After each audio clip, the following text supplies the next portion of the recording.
is going to improve your performance a lot more than spending the time on their weaknesses.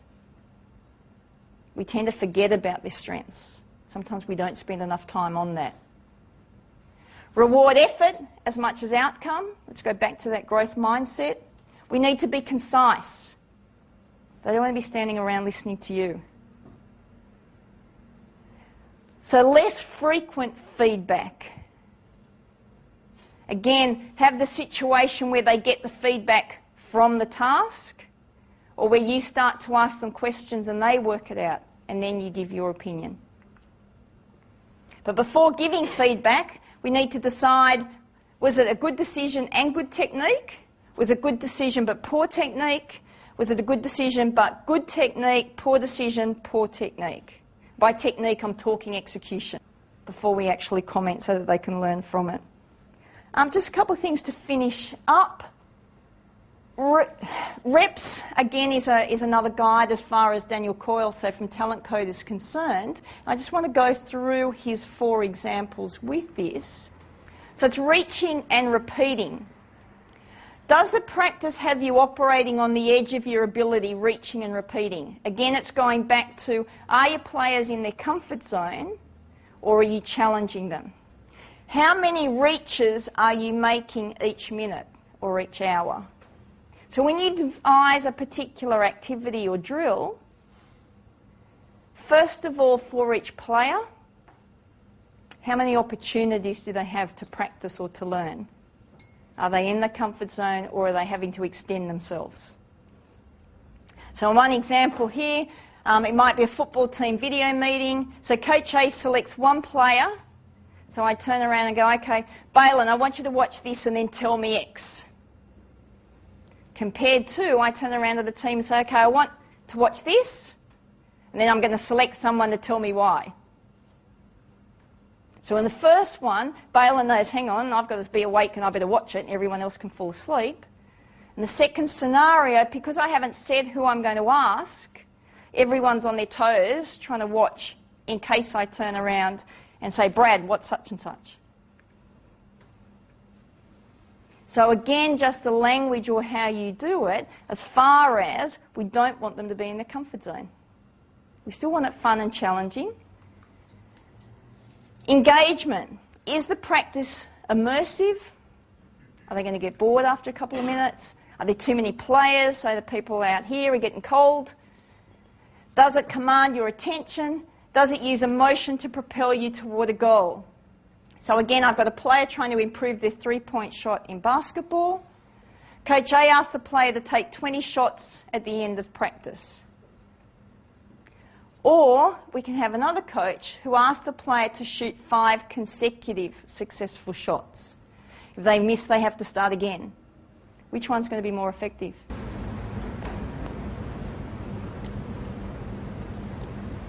Is there any difference with them?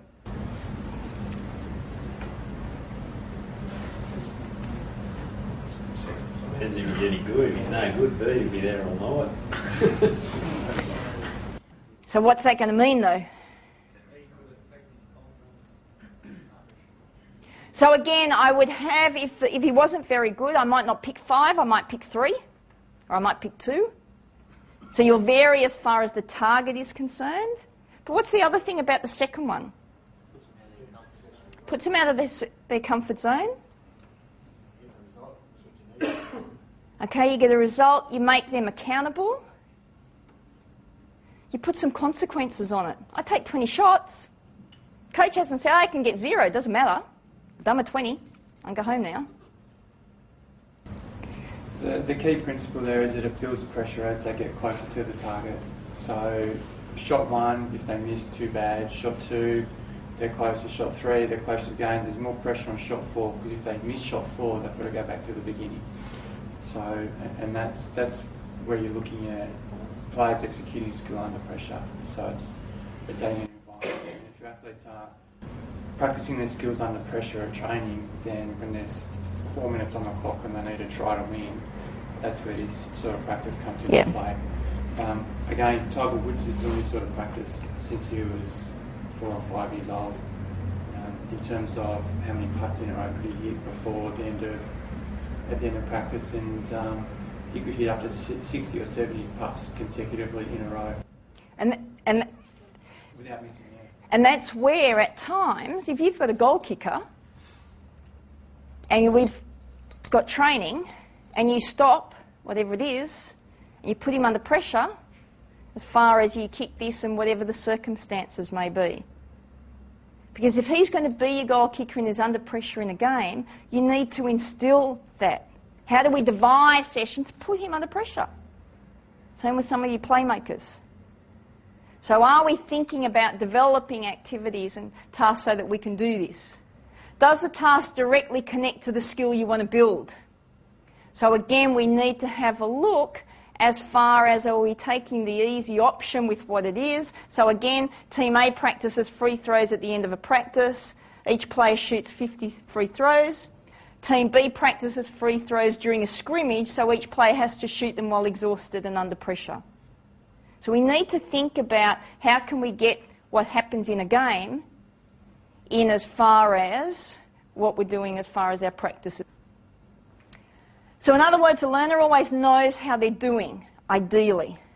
So while they're making mistakes, where they're making mistakes, where they're doing well, because the practice is telling them in real time. So can we actually devise an exercise that will allow that? So they don't need me to come in as the coach and tell them what was good or bad about it. The result's right there. Can we think of an example in your training where they would do something and they're going to get the feedback directly because of what's actually happening? Sorry? So kicking, maybe one, if you're at a particular target. What else can we have? Block skills. Sorry? Block skills. You run your skills at the end of that skill block, get them together and assess and have to give feedback on the result of the drill. That would be us still giving the feedback. So can we devise an activity or a drill where they don't need us to tell them how it's gone? Right? Well, you just do exactly that drill. If you had 5 yardage sets, you had to complete all 5 if not to go back to the start. Mm-hmm. So that way they know what they're going to do. So whether there's a ball on the ground, where it went on ground, why it went on ground, those types of things. Just with that too, a lot of the rugby league, the NRL clubs are like videotaping the training sessions. Mm-hmm. In terms of the feedback that they get from that, it's not going to be direct. It's immediate, so to speak. But they will videotape it, and then the coaches will obviously go back and have to actually look at it. What benefit is there apart, like benefits to the coach in targeting the next training lot and all the rest of it? So majority, because now with all the performance analysis and, as you said, the video editing, majority of it, if it went back to players, is going to be overload. So there may be some edits. So if a player is consistently doing something, or if you think that it really demonstrates to them that visual. So again, you'll have some coaches that will have it set up and they can loop it and actually show the player at that point in time, this is what it looked like, this is what you did. That's where the gap was, or that case. But for majority, it'll be for the coaches to give them a guide as far as what went well, or if you're doing a particular activity and you pick a player and you want to see how many opportunities they had to be involved in that 5 minutes. So that's not going to go directly to the player, but it helps me to develop my next practice. Your natural span of attention's around 10 minutes. So again, divide your practice into segments, with each segment focus on reaching one particular goal. Don't worry if you don't perfect the move in that time, you can always come back to it. So again, it's having a think about how long are we doing anything and what's the purpose of it. Is that quality time?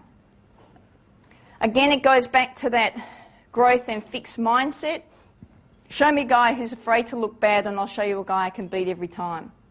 So players need to be willing to try new things at practice as far as those mistakes are concerned. Just to give a bit of an overview,